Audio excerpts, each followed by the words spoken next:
Aleluia.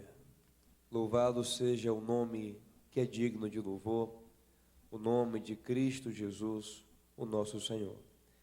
Toda amada igreja receba a preciosa paz que há em Cristo Jesus. Eu quero pregar hoje sobre 12 por 1. 12 por 1. Seria o título da minha mensagem, 12 por 1. O mestre tinha 12 pessoas diferentes em seu grupo, que ele mesmo escolheu.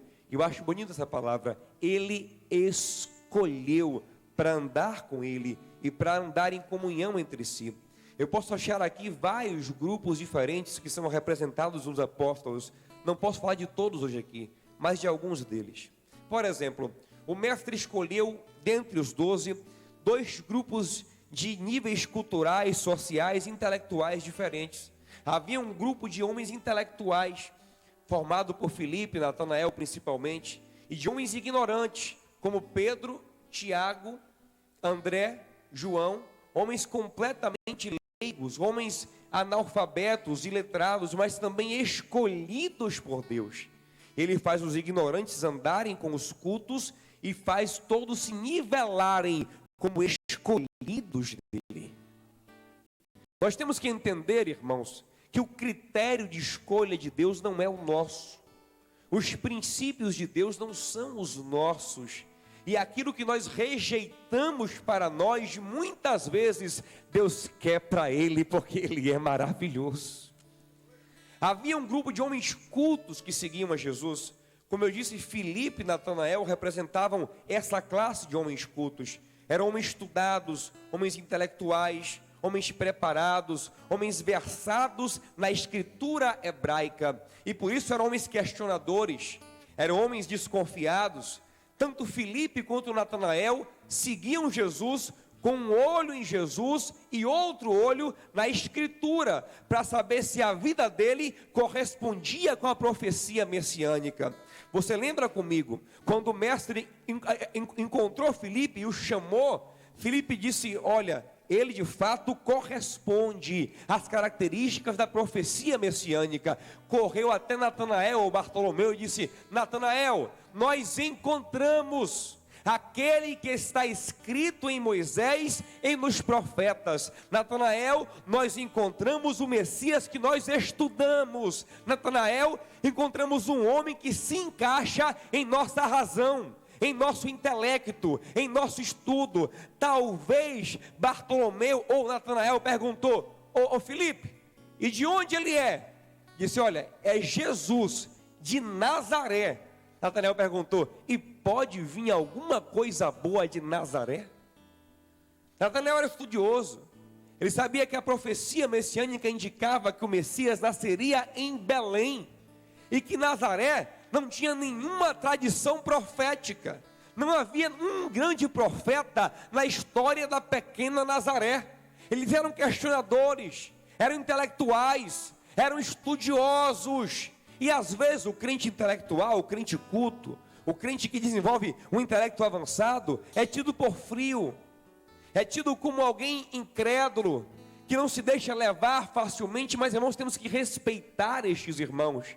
Entenda uma coisa: todos os 12 apóstolos cresceram em conhecimento, andando com Cristo, todos os 12, mas Felipe e Natanael já foram chamados sendo intelectuais, chamados sendo cultos. E há irmãos assim entre nós, homens que Deus chama com a ciência versada, com o costume polido, com faculdade, com diploma, e alguns entre nós tendem a rejeitar, dizendo: não, são metidos, são muito cri-cris, não se entregam à fé com facilidade, não se entregam ao mundo espiritual facilmente. É porque a emoção, irmãos, ela é fácil de se entregar. O coração palpita 2 vezes, já se entregou. A razão não. A razão, ela questiona, ela investiga, ela quer saber. Mas Cristo é tão tremendo que Ele age no coração do emocional e na razão do racional. E nos 2 pontos Ele convence de que Ele é Senhor.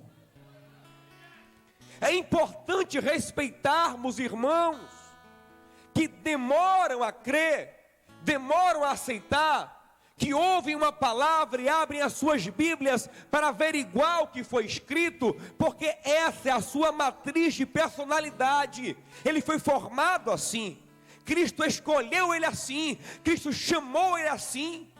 Temos que parar de chamar de frio, chamar de incrédulo, chamar de... Não, irmãos, eles são escolhidos por Deus. Filipe, Natanael, homens versados que Cristo escolheu para andar com ele. Eu acho bonito porque eles respaldavam Jesus, porque quem mais questionava Jesus eram os fariseus, que eram homens muito estudiosos. E talvez ele falasse assim: opa, mas esse Jesus tem como seguidor Felipe e Natanael, dois estudiosos, então ele tem alguma coisa diferente mesmo, porque Felipe e Natanael não iam cair em qualquer conversinha fiada.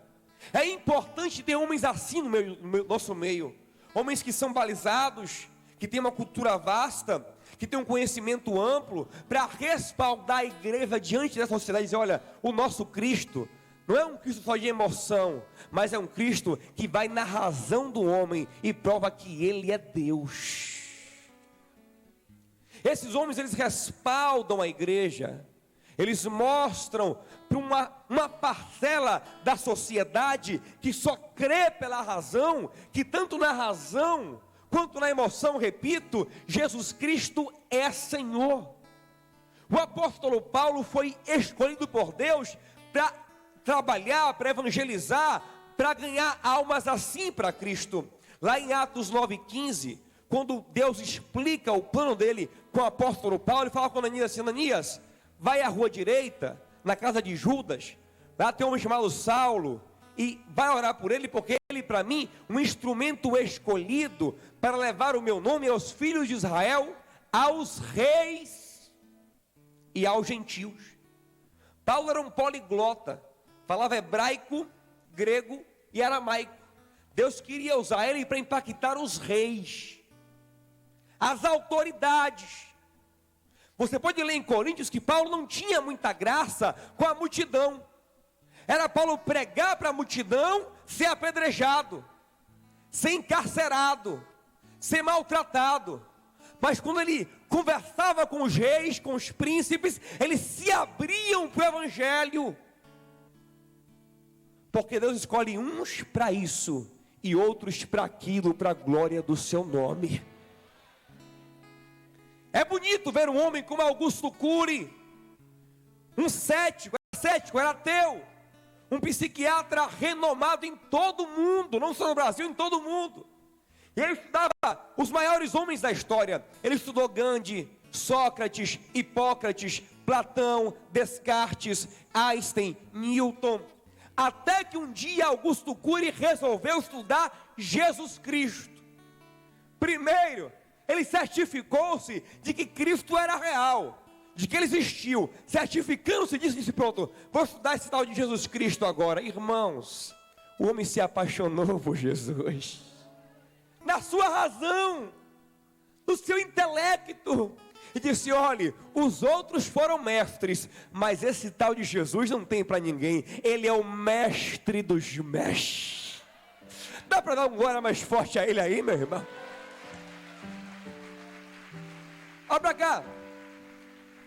Hoje a sociedade é impactada por Augusto Cury, o mestre do amor, o mestre da sensibilidade, o mestre inesquecível. E pessoas ímpias se impactam com Jesus através da sua razão. Temos que respeitar esses irmãos. De um outro lado, Cristo também escolhe irmãos completamente ignorantes. Aí entram os 4 pescadores: Pedro e seu irmão André, Tiago e seu irmão João.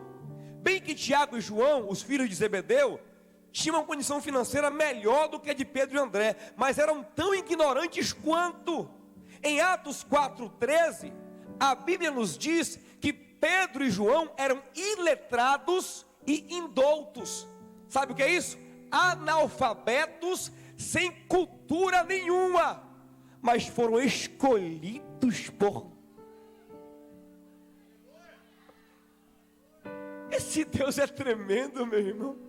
O Deus que escolhe Natanael, o verdadeiro israelita, versado, escolhe Pedro, bruto, ignorante.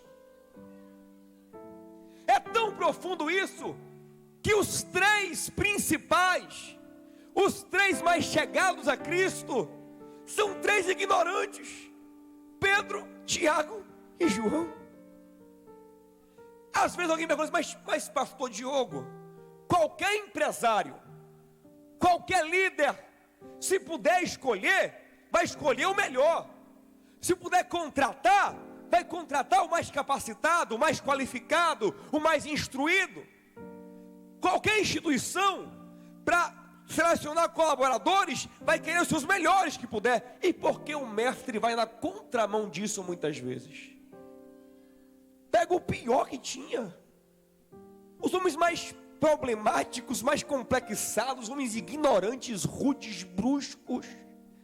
Olha, e o bonito é que eu vasculhei a Bíblia procurando uma resposta para isso. E sabe quem responde isso? Não é Pedro, não, é o culto apóstolo Paulo. O culto Paulo responde assim, ó, 1 Coríntios 1,26, ele fala assim, ó, 1 Coríntios 1,26, ele fala assim: irmãos, vede a vocação em que sois chamados, porque não são muitos sábios segundo a carne que são chamados, nem muitos poderosos, nem muitos os nobres que são chamados. Ele fala assim, ó, irmãos, Deus chama poucos sábios segundo a carne, pouco nobre, poucos poderosos. Ele gosta mais de chamar aquilo que não vale nada. E por que, Paulo? Ele fala assim, ó, mas ele escolhe as coisas loucas deste mundo para confundir as sábias, e escolhe as coisas fracas deste mundo para confundir as fortes, e escolhe as coisas vis e desprezíveis e aquilo que não é, para confundir o que é, para que ninguém se glorie diante dele, porque dele é a glória, dele é o poder, dele é a honra. E ele faz com quem quer, como quer, quando quer, meu irmão. Dá um glória a ele, porque ele é fiel. Amado, olhe para cá. O que eu quero dizer agora é independente do nível modesto, eu te aceito como escolhido, como escolhido Jesus Cristo.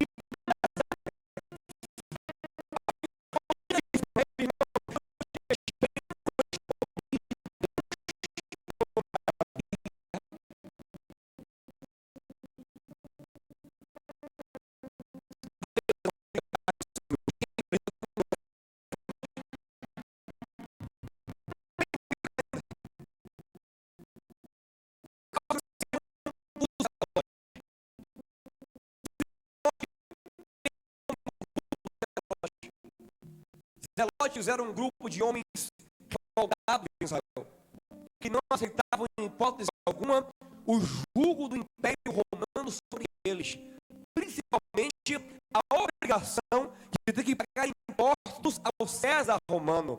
Eles achavam que pagar imposto a César era retirar a oferta que eles tinham que dar a Deus.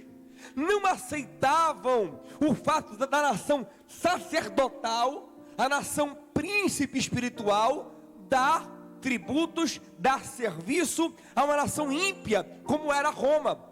Os zelotes eram revoltados. O ódio deles por Roma os fazia levantar motins, pequenas guerras, algumas revoltas. Eles eram revoltados. Quando Simão Zelote veio buscar Jesus e o mestre escolheu ele, ele não veio pelo discurso do evangelho que leva ao reino dos céus. Ele não veio para Cristo pelo evangelho das bem-aventuranças, não. Ele veio com o interesse de Zelote dele. Ele veio porque viu no mestre, como muitos viram, um homem para libertar Israel do Império Romano. Ele veio com o interesse dele, para resolver a angústia dele, o problema dele. Ele veio como um interesseiro, não no reino de Cristo, mas na vontade dele. Simão Zelote representa os crentes que vêm para Cristo por algum interesse. os interesseiros. Eles não vieram por um chamado profético, um sonho de ir para o céu. Eles não vieram atraídos pelo evangelho de perdão, de amor ao próximo, de comunhão, de repartir os bens. Quem disse? Eles vieram para um evangelho onde se pode ganhar alguma coisa. Tem um carro, tem uma casa, tem uma família, tem um casamento. E muitos de nós condenamos eles. Mas o lindo é que Jesus Cristo escolheu Simão Zelote. Ele escolhe crente interesseiro também. Nós temos que aceitar isto. Eu já vi alguém pregando falar assim, olha, se vier só buscando a bênção, só o milagre, e não quiser Deus de fato, nem venha. Irmão, se essa é a sua pregação, saiba que ela é só sua, porque ela nunca foi de Jesus. O mestre em João 6:37 fala assim, aquele que vier a mim, de maneira alguma eu lançarei fora. Oh glória, olha para cá, olha que mistério. Lá vem Zelote.